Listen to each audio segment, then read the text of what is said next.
Extremely interesting question, and I'm not sure that it is completely a one-way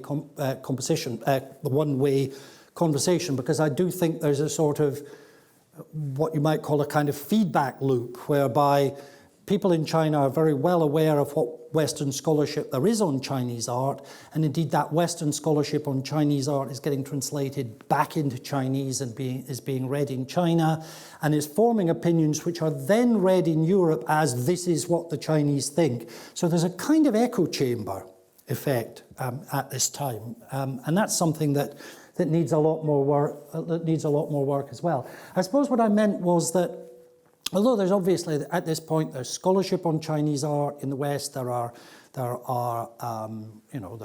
specialists mostly in museums. There's even the very tentative beginnings of teaching of Chinese art in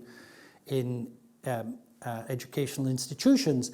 In terms of what the general educated person in the street, so the level of detail about what's going on in the Western art world. The introduction of the kind of classics of Western art through these popular magazines. This is much more widespread. So it isn't necessarily about depth, I think, but about breadth.